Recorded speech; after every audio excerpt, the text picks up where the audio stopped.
ہماری سوسائٹی، میں نے شروع میں کہا، ہمارا معاشرہ، ہماری سوسائٹی، ہمارا سماج بہت ساری ایسی غلط باتوں کی طرف لے کر جاتا ہے جو دراصل صحیح نہیں ہوتی۔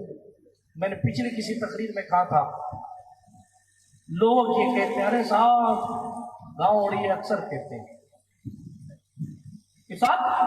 محفل میلاد تو 40ویں پہ ہوتی ہے، یہ شادی کے موقع پر جلسے کب سے ہونے لگے؟ یہ لوگوں کی فکر ہو گئی۔ آپ زیادہ کچھ مت کہا کیجیے، میرا تجربہ استعمال کیجیے، ان کو پڑھ کے کہا کیجیے، بھائی ٹھیک ہے تو پھر تیرے باپ کی برسی میں تو بینڈ بجانا، باپ کے ساتھ باپ کا جنازہ رکھا رہے اور پھر تو عورتوں کو لا کر نچوانا۔ فاتحہ پڑھنے کی کیا ضرورت اس وقت آپ کو مولانا تلاش کرنے کی کیا ضرورت؟ آپ کو تو پیار گانوں سے، آپ کو تو پیار ناچ سے ہے، آپ کو تو پیار حرام کاموں سے ہے، تو پھر آپ کو وہ کام قبر کے کنارے کھڑے ہو کر بھی کرنے چاہیے نا۔ لیکن اگر کوئی مولانا یہ کہے گا میں تو چلو اتنی دور اوپر بیٹھا ہوں اور آپ کے دلوں میں میری قدر ہے، کوئی مولانا کہے مولانا پاگل ہو گیا کہ گیلے گیلی باتیں کر رہے ہیں، کون ڈی جے لا کے بجائے گا؟ او خدا کے بندے، جب تجھے ڈی جے اتنا برا لگتا ہے کہ توبہ اور استغفر اللہ کی باتیں یہاں جنازے کے موقع پر آتی ہیں، تو پھر جب زندگی کی بنیاد ڈالی جا رہی تھی تب تو شیطان کا پٹھو کیوں بنا؟ اور یاد رکھنے جو نعت والے ہوتے ہیں نا، نعت والے جنہیں حضور کی نعتیں پسند ہوتی ہیں، جنہیں حضور سے پیار ہوتا ہے، ان کے یہاں شادی میں بھی نعتیں ہوتی ہیں اور جنازے والا وصال میں جنازے میں بھی نعتیں ہیں۔ جن کو حضور کی نعت سے پیار ہوتا ہے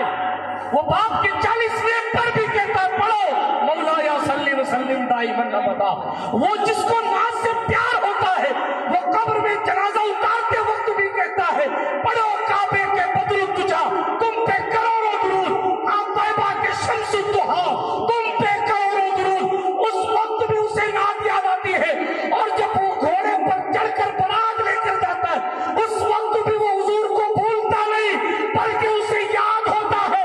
اگر عیسیٰ کی امت میں ہوتے تو نکاح سنت نہیں ہے عیسیٰ کی، مصطفیٰ کی امت میں ہے، یہاں تو نکاح کرنا میرے محبوب کی سنت۔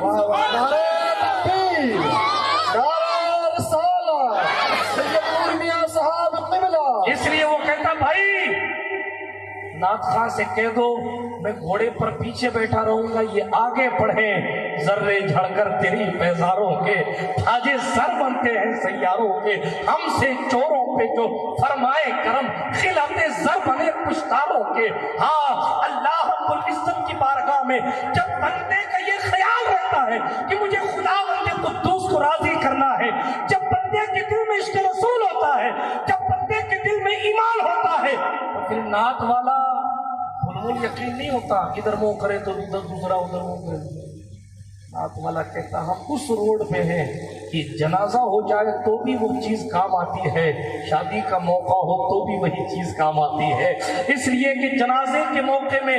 جب نعت شریف سے ثواب ملے تو جانے والے کی قبر میں چوڑائی کا سبب بنتا ہے وہ کلام، اور جانے والے کی قبر میں روشنی کا ذریعہ بنتا ہے وہ کلام۔ اور جب شادی کرنے والا شادی کے لیے گھوڑے پر بیٹھ کر حضور کی نعت پڑھتا ہے یا سنتا ہے تو جناب والا اس وقت اس کی آنے والی زندگی میں گناہوں کی نحوست اور گناہوں سے جو مصیبتیں آنے والی تھی، قرآن کا نظریہ ہے ان الحسنات یذہبن السیئات، بے شک اچھائیاں برائیوں کو مٹا دیتی ہیں۔ ہم شادیوں کے موقعوں پر ایسی محفلیں کرتے اسی لیے ہیں تاکہ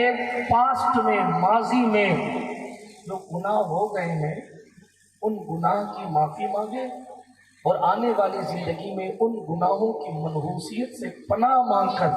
اللہ رسول کی باتوں کی برکت سے آنے والی زندگی خوشحال بنے۔